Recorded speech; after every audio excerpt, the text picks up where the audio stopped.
Cette émission est une production de la télévision régionale des Moulins.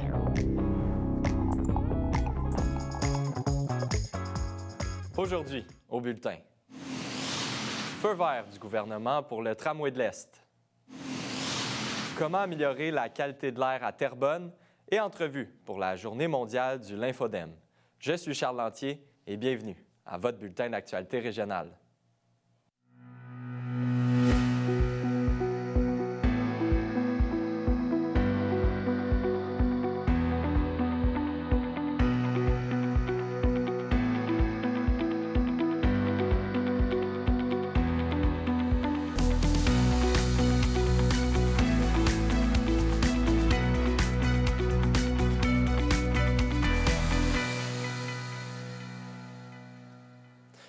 Bonjour, Mesdames, Messieurs. C'est mercredi que Québec annonçait officiellement la phase du projet de tramway de l'Est. Et pour l'occasion, la ministre Guilbeault était de passage à Repentigny. Ce projet sera confié à l'Agence Mobilité Infra-Québec lorsque celle-ci sera opérationnelle. Topo. C'est vraiment un grand jour aujourd'hui. Et c'est l'essentiel de l'annonce d'aujourd'hui. On va franchir une nouvelle prochaine étape dans l'avancement de ce projet-là en partant de ce tracé-là qui a été présenté l'an dernier, qui devient le tracé de référence, et en attendant aussi la mise en opération de Mobilité Infra-Québec. Vous savez qu'entre-temps, on ne s'est pas tourné les pouces au transport. On a mis en place une agence, une petite équipe spécialisée parce qu'on confie à la RTM aujourd'hui le mandat de continuer le travail en attendant que Mobilité Infra-Québec puisse reprendre le flambeau parce qu'on ne veut pas perdre de temps. Alors, on va aller de l'avant avec ce qu'on appelle les phases d'approvisionnement. Donc, à court terme, la RTM va se charger de lancer certains appels d'offres pour avoir des mandats d'accompagnement pour les aspects juridiques, financiers, les aspects techniques aussi, des aspects d'ingénierie. Et on va préparer donc la phase d'approvisionnement qu'on appelle la stratégie d'approvisionnement, la stratégie de réalisation, l'analyse aussi et les tests auprès du marché en vue cet automne de publier un appel d'intérêt. Donc, un appel d'intérêt qui va aller un peu tester l'intérêt du marché et sonder aussi l'opinion du marché par rapport aux stratégies envisagées, notamment la stratégie de réalisation. C'est majeur, c'est le premier projet de cette ampleur-là, si on veut, à l'est il y a eu une annonce sur la ligne bleue à Anjou, mais c'est le premier projet structurant majeur à l'est de l'île de Montréal et qui rejoint également la couronne nord. En fait, c'est majeur en termes de mobilité au niveau des temps de parcours pour aller rejoindre le métro, le centre-ville. Ça va être très important comme gain par rapport à l'automobile. On sait que c'est une région lanaudière où il y a une prédominance d'utilisation de l'automobile, il y a une congestion croissante. Donc, c'est un projet qui va venir aussi désenclaver, on l'espère, le réseau de transport. C'est une excellente annonce pour les citoyens de Repentigny parce qu'enfin, on va avoir une alternative à l'auto solo et surtout au trafic parce que ça nous prend en moyenne 50 heures par année que les citoyens de Repentigny perdent dans le trafic.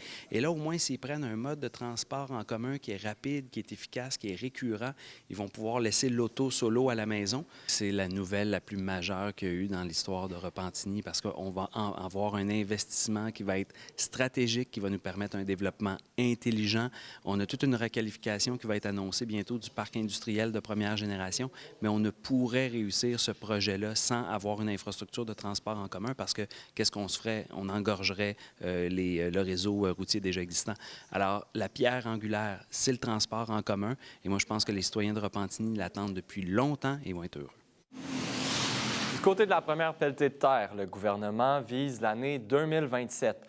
Pour ce qui est du coût, il est estimé à 18 milliards de dollars, mais le tout reste moins élevé que les 36 milliards du défunt projet du REM de l'Est. Selon le tracé proposé, 3 stations seront sur le territoire lanaudois, soit une à Terrebonne et 2 à Repentigny. Pour sa part, la ministre Guilbeault s'est aussi exprimée sur l'avenir du train de banlieue de Mascouche. On l'écoute. Évidemment, on va prendre les meilleures décisions pour que la desserte en matière de mobilité, de transport collectif, soit la meilleure possible pour le plus de citoyens possible de l'Est de Montréal et de la Rive-Nord de Montréal au meilleur coût possible. Mais il n'est pas question aujourd'hui d'abolir la ligne de Mascouche. Là. Je vais être sûre que ça ne sorte pas. La ministre a refusé de confirmer qu'on n'abolit pas la ligne de Mascouche. Alors, on n'abolit rien aujourd'hui et on va prendre tous les intrants actuels et futurs en considération pour le développement du projet structurant de l'Est. À court terme, pour l'instant, ça nous donne un coup de départ d'une très longue aventure. Donc, ça donne au moins l'espoir que dans l'avenir, on puisse avoir une alternative crédible Pour le moment, on est encore donc avec le système de transport collectif actuel. Il y aura des réflexions à avoir donc pour des mesures peut-être un petit peu plus court terme. Je sais qu'il y a une élection partielle actuellement donc dans le comté de Terrebonne. Les candidats donc des différents partis politiques prendront des positions pour améliorer donc le transport collectif et aussi décongestionner les infrastructures routières. Est-ce que ça va être par des voies de covoiturage, l'amélioration du transport d'autobus ou autres moyens? Là-dessus, évidemment, il ne faut pas s'en priver, mais sur du long terme, on a maintenant un projet qui est structurant, qui est en cours de réflexion.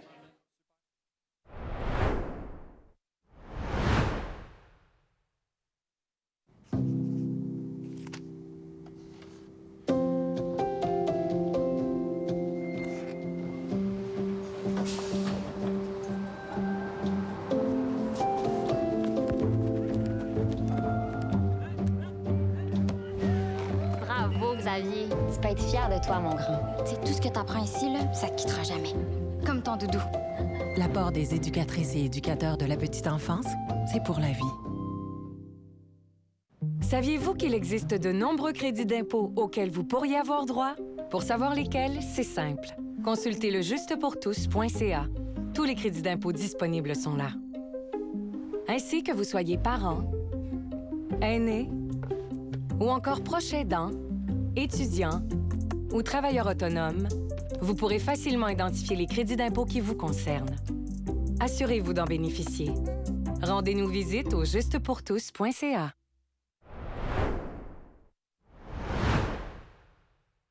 Toujours du côté du transport collectif, nous recevons Denis Martin, président de la table des préfets et élus de la Couronne-Nord. Bonjour, Monsieur Martin. Bonjour. D'abord, parlons de cette annonce d'hier.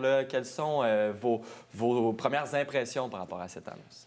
Bien, on est heureux. C'est un travail de longue haleine. Ça fait plusieurs années qu'on travaille là-dessus, à s'assurer justement qu'il y ait un lien avec l'Est de Montréal qui va être fréquent.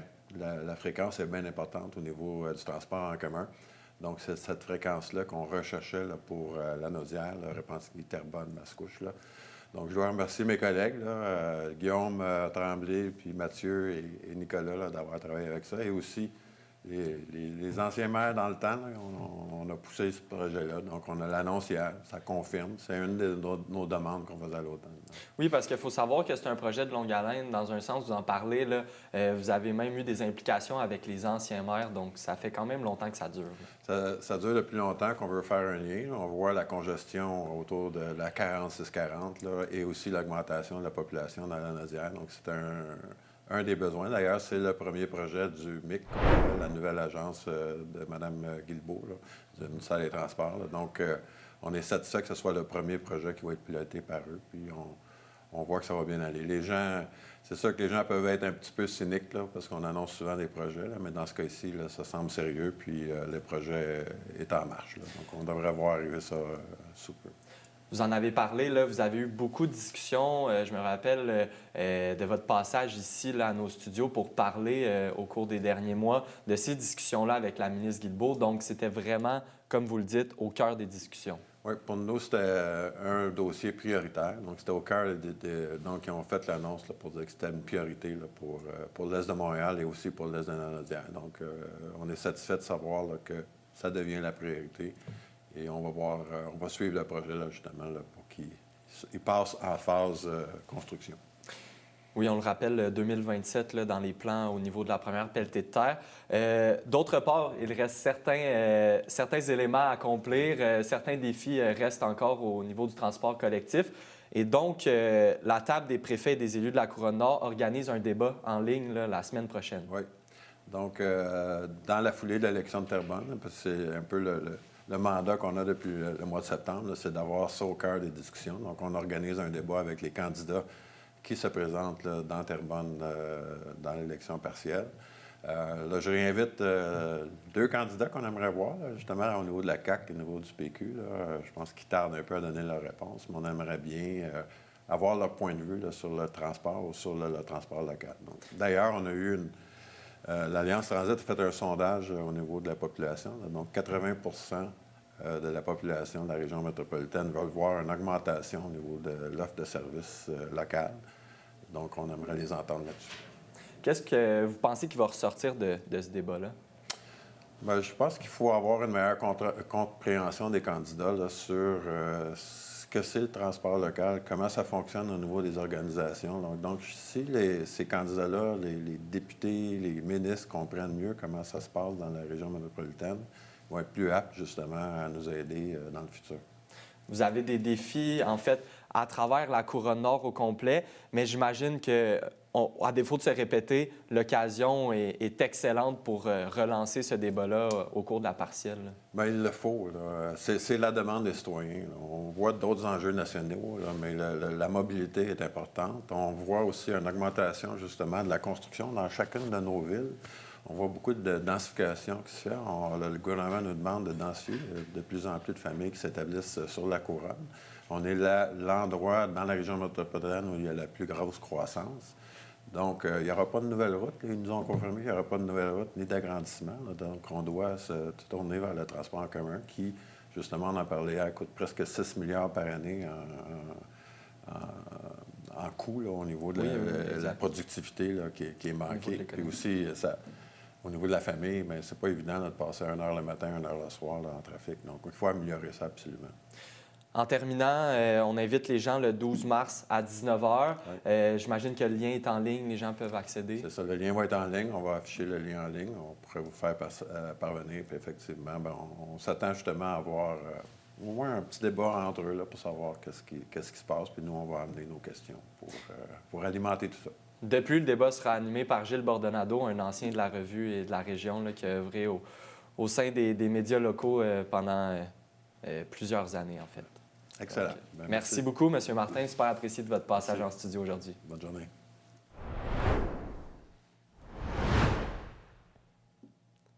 Dans une analyse publiée par le Journal de Montréal en 2023, Terrebonne figurait au 5e rang des villes ayant la pire qualité de l'air au Québec. J'ai pu m'entretenir avec Daniel Vizina, président de Famille pour l'air pur, afin de comprendre les enjeux de cette situation. On écoute l'entrevue. En fait, ce que je vois depuis quelque temps déjà, c'est qu'il y a un enjeu de qualité de l'air, c'est certain, à Terrebonne. Et c'est cité, là, c'est ciblé dans un rapport du ministère de l'Environnement. Ça revient périodiquement. Donc, Terrebonne, c'est l'une des villes au Québec qui a son propre capteur, son propre réseau de surveillance de qualité de l'air, qui fait partie du réseau québécois de surveillance de qualité de l'air. Pas toutes les villes au Québec qui ont ce genre d'appareil-là. Donc, c'est sûr que ça pourrait être encore pire là, dans d'autres villes au Québec, sauf que on n'a pas des capteurs partout. Mais Terrebonne en a un et on voit que la situation est assez dramatique. Là. Il faut à tout prix éviter dans les villes au Québec de voir le parc d'appareils de chauffage au bois continuer de grandir. On a un problème majeur. Au Québec, c'est 1400 morts dans le sud du Québec.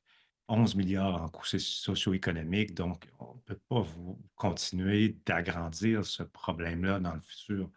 La deuxième chose sur laquelle il faut agir, c'est d'interdire l'utilisation des anciens appareils sur le territoire. Donc ça, c'est la solution qui avait été préconisée, par exemple, là, à Montréal, aussi à Québec. Et c'est une solution, je pense, qui est envisagée à Longueuil.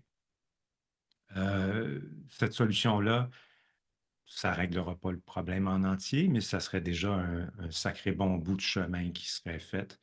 Et il faut éviter, ça c'est certain, il faut éviter de subventionner les nouveaux appareils parce que ça envoie un message très contradictoire de santé publique et c'est très mal compris dans la population. Actuellement, le niveau de sensibilisation dans la population en général est très, très bas par rapport au chauffage au bois, et c'est là-dessus qu'il faut intervenir.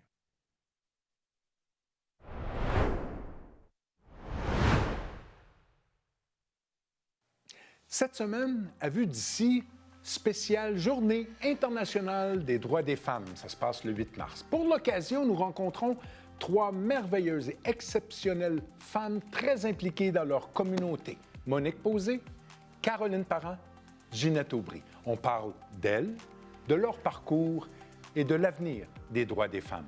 On se revoit, ça va être une belle émission. Jeudi 18h.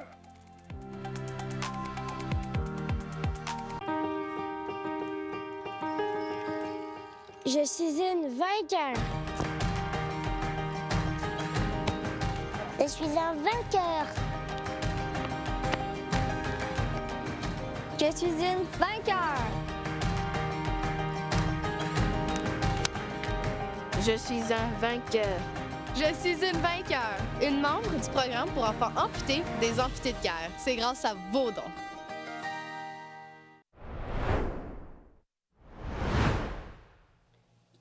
La qualité de l'air est un enjeu important à Terrebonne et pour en parler, je reçois le maire de Terrebonne, Mathieu Traversier. Bonjour à vous. Bonjour, M. Lantier. Tout d'abord, parlez-moi du point de vue là, quant à la qualité de l'air à Terrebonne. La qualité de l'air, écoutez, vous avez vu peut-être dans les derniers mois, les dernières années, il y a eu plusieurs études qui ont été menées donc, dans le territoire de la Naudière, particulièrement à Terrebonne, où on a des capteurs sur le nombre de particules qu'on peut retrouver dans notre atmosphère, dans notre environnement. Terrebonne n'est pas dans les villes où la qualité de l'air s'améliore. Donc, évidemment, ça a été un sujet qui a été abordé au Conseil de ville et le Conseil de ville réfléchit à un plan de match pour essayer d'améliorer la situation.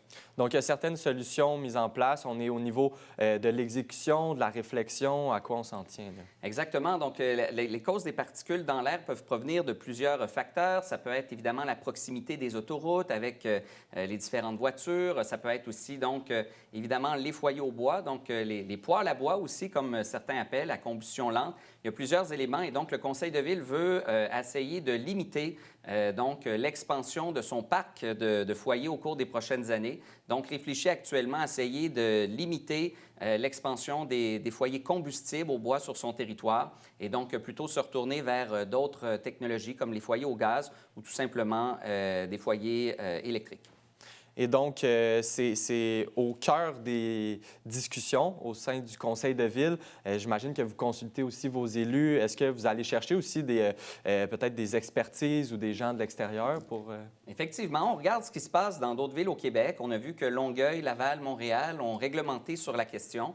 L'objectif est donc d'essayer de voir comment on peut améliorer la qualité de l'air, puis surtout aussi limiter sa régression au cours des prochaines années. Donc, première étape, comme je vous ai mentionné, on va éviter que dans les nouveaux développements résidentiels à Terrebonne, on puisse encore avoir des foyers combustibles au bois. Puis, on essaie de regarder aussi au Conseil comment on pourrait encourager ceux qui détiennent un foyer actuellement ou ceux qui ont un poêle à combustion lente à avoir un poêle qui est aux normes et donc qui émet beaucoup moins de particules que ce qu'on pouvait retrouver dans les années 80-90 lorsque les quartiers ont été construits. J'ai pu m'entretenir avec Daniel Vézina de Famille pour Air Pur. Il mentionnait un petit peu cette stratégie-là et il croit que l'idéal, c'est de travailler en équipe. Quelle vision vous avez par rapport à ce travail-là, puisqu'il mentionne que si c'est seulement une municipalité qui emboîte le pas, peut-être que les gens ne seront pas vraiment enclins à changer. Là. Bien, évidemment, je pense que c'est un travail d'équipe parce que la population qui est sensibilisée à la question de la qualité de l'air, il y a aussi nos commerçants qui ont été sensibilisés. Donc, on a des commerçants qui vendent des poêles, des foyers sur le territoire de Terrebonne, des poêles qui sont aux normes, donc qui sont prêts aussi à participer avec nous vers une transition. Puis il y a également, effectivement, les regroupements donc, qui font de la vigie et qui s'assurent aussi que les meilleures pratiques soient connues de la part de l'ensemble des municipalités. Donc, l'organisation dont vous faites partie nous pose des questions et va faire aussi partie donc, des consultations au cours des prochains mois, des prochaines années. Donc, je le rappelle, c'est quand même 11 milliards de pertes socio-économiques, donc vraiment un enjeu majeur. 1400 décès au Québec et surtout dans le sud du Québec par année liés au poêle à bois et oui, ses effets. Ça m'a frappé. Il y a plus de décès à cause de la mauvaise qualité de l'air que d'accidents de voiture par année au Québec. Exactement. Donc, c'est quelque chose qui est marquant. D'autre part, on se tourne vers un autre sujet. Là. La MRC des Moulins va proposer une expérience culinaire unique du 27 au 13 avril prochain. C'est une excellente nouvelle. Vous le savez, M. Lantier, que sur le territoire de Terrebonne et Mascouche, on a du potentiel. On parle beaucoup de la culture. On parle évidemment, de l'environnement familial que Terrebonne peut occasionner. Mais il y a aussi un aspect qui est hors de l'ordinaire, c'est son potentiel gourmand. Donc, un tourisme gastronomique qu'on veut essayer de mettre en valeur sur le territoire de Terrebonne dans une période, et de Mascouche, dans une période où, généralement, les restaurateurs ne sont pas à pleine capacité. Donc, c'est une façon pour nos municipalités, pour la MRC, d'aider les restaurateurs de notre territoire à encourager les gens à venir les visiter dans une période un peu plus tranquille, mais aussi de mettre en lumière tout le potentiel gourmand que nos deux villes peuvent offrir. Et ça simplifie aussi le choix parce que cette offre propose des tables d'hôtes, là. Exactement. Pour tous les prix, à 30 45 ou 70 vous avez le droit donc à une aventure culinaire qui vous emmène de l'entrée aux mises en bouche jusqu'au dessert en passant par le plat principal. Donc, je pense que ça donne aussi un peu de créativité donc à nos chefs qui occupent le territoire. C'est certain que vous allez me voir essayer de tester quelques-uns de nos restaurants. Vous devez en connaître vous-même quelques-uns. Donc, je vous encourage à y participer. C'est du 27 mars, je pense, au 13 avril. Au 13 avril, inclusivement. Donc, c'est bien parce qu'en même temps, il y a une campagne aussi d'achat local qui est lancée du côté de la MRC. Et j'ai vu qu'il y avait plusieurs restaurateurs aussi qui étaient participants. Il y a moyen de faire un 2 dans 1 au cours des prochaines semaines. Rapidement, c'est 23 restaurants qui embarquent dans ce projet-là. Ça invite les citoyens à faire de même.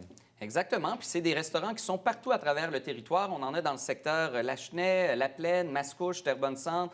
Et évidemment, il y en a pour tous les goûts, il y en a pour tous les portefeuilles. Donc, première édition, il faut la tester. Il y aura un bilan à la fin, mais je pense qu'il y aura un goût de revenez-y, M. Lanctier. Super. Mais merci de votre passage en studio. Et d'autre part, on continue de surveiller la partielle qui se déroulera prochainement. Là, on en parlera plus tard à l'émission. Un débat s'en vient lundi. On va être là.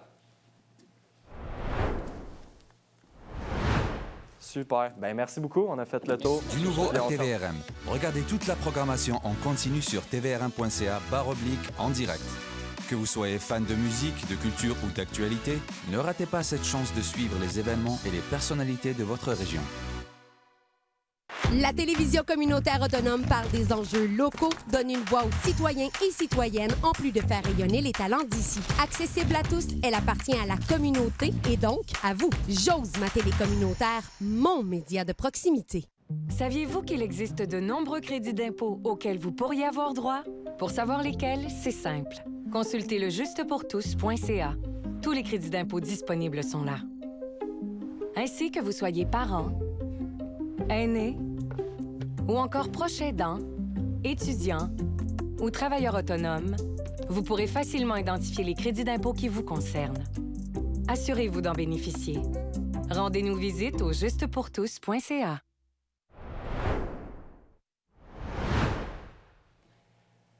La journée du 6 mars est la journée mondiale du lymphodème et pour en parler, je reçois Anne-Marie Jonca, présidente de l'Association québécoise du lymphodème. Bonjour à vous. Bonjour. D'abord, parlez-moi là, pour les gens qui nous regardent, qu'est-ce que c'est un lymphodème? Bon, avant toute chose, comme c'est la journée mondiale du lymphodème, je veux honorer le courage des gens qui ont un diagnostic de lymphodème et je veux dire que c'est aussi une journée d'espoir pour les gens qui vivent avec de l'enflure et qui peut-être ignorent qu'ils ont un lymphodème. Donc, ça commence bien. Qu'est-ce que c'est que le lymphodème? Le lymphodème, c'est une enflure chronique qui dure depuis plus de 3 mois, qui est causée par une fuite de liquide lymphatique dans le corps. Et cette fuite de liquide lymphatique va créer un œdème, une enflure. Le système lymphatique, c'est un système qui, contrairement au système veineux, ne se régénère pas. Donc, c'est brisé, ça fuit et ça va continuer de fuir. Qu'est-ce qu'on fait pour ça? On va mettre de la compression. Alors, je porte un vêtement de compression. En plus de la compression, puis là, il y a une façon de s'y prendre pour être traité, pour être décongestionné, pour bien rentrer dans notre vêtement de compression. En plus de la compression, on va adopter de saines habitudes de vie. Donc, un contrôle du poids par une saine alimentation, un contrôle du poids par de l'activité physique régulière et on va porter attention aux soins de la peau parce qu'une fois que le système lymphatique est brisé, lorsqu'il se produit une agression par une piqûre d'insecte ou une bactérie ou n'importe, on est plus fragile. Les gens sont plus sensibles et plus à risque. Oui, peuvent développer une cellulite. Ça, ce n'est pas les capitons qu'on essaie de combattre dans le domaine de l'esthétique, là. C'est une très grave infection systémique qui peut atteindre tout le corps. Et lorsqu'on a des symptômes de cellulite, on doit se présenter à l'urgence pour obtenir des antibiotiques. Donc, le lymphodème, ce n'est pas juste un désagrément de vivre avec un membre plus lourd ou de porter une compression, puis tout le monde la voit, puis on n'aime pas ça. C'est aussi un risque plus élevé de développer la cellulite qui est cette infection. Et c'est quand même beaucoup de gens qui sont touchés par un lymphodème et peu de gens qui connaissent. Vous en parliez en début d'entrevue. C'est pas tout le monde qui sont en mesure de reconnaître les symptômes, là. Bien, tout à fait. Alors, au Canada, on estime qu'il y a 1,25 million de personnes qui sont atteintes de lymphédème. Quand on transpose ça à l'échelle du Québec, c'est 271 000 personnes qui vivent avec un lymphédème. Certaines sont diagnostiquées, d'autres l'ignorent encore, mais on va les aider aujourd'hui avec la sensibilisation. Et qu'est-ce qui cause les principales causes du lymphédème? Alors, il y a l'obésité sévère, un IMC supérieur à 35. Il y a l'insuffisance veineuse chronique qui est mal contrôlée. Il y a tous les types de cancers où on est susceptible d'avoir atteint le système lymphatique par la radiothérapie, où on a endommagé les ganglions lymphatiques par la chirurgie. Ensuite, on a tous les traumas au corps. Alors, un très mauvais accident de moto, la bactérie mangeuse de chair, tout ça, ça peut atteindre le système lymphatique. Et on a aussi les fameux lymphédèmes primaires. Les lymphédèmes primaires, ce sont des personnes qui naissent avec un système lymphatique endommagé ou qui n'est pas complet. Et on va voir des lymphédèmes chez des bébés naissants ou encore qui vont se déclarer à l'adolescence. En 45 secondes, quel message vous voulez envoyer aux gens qui nous écoutent aujourd'hui, en fait? Si ça fait plus de 3 mois que vous présentez un œdème, une enflure qui ne part pas, si vous avez tenté de perdre du poids, vous perdez du poids sur le haut du corps, mais pas aux jambes, par exemple, allez voir un professionnel de la santé et parmi les meilleurs professionnels pour vous aider, les thérapeutes certifiés en traitement du lymphédème vont pouvoir vous donner une idée de base de ce que c'est, puis vous diriger vers votre médecin pour obtenir un diagnostic. À l'Association québécoise du lymphédème, on peut obtenir le bottin du lymphédème qui regroupe toutes les ressources nécessaires pour votre démarche. Super. Bien, merci beaucoup, Mme Jonca, de votre passage en studio aujourd'hui. Puis on invite les gens à vous contacter là, via votre site Web, votre adresse courriel et votre numéro de téléphone qui est apparu à l'écran. C'est moi qui vous remercie. Bonne journée.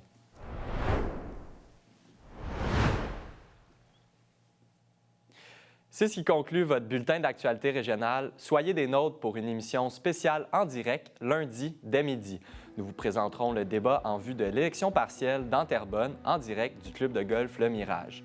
D'ailleurs, vous pouvez toujours être présent sur place. Des billets sont encore disponibles sur le site de la Chambre de commerce et d'industrie Les Moulins.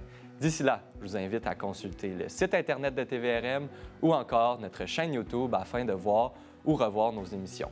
À noter que le débat y sera aussi après la diffusion. Restez à l'antenne puisque c'est Fibre qui suit, animé par Pierre Berthiaume.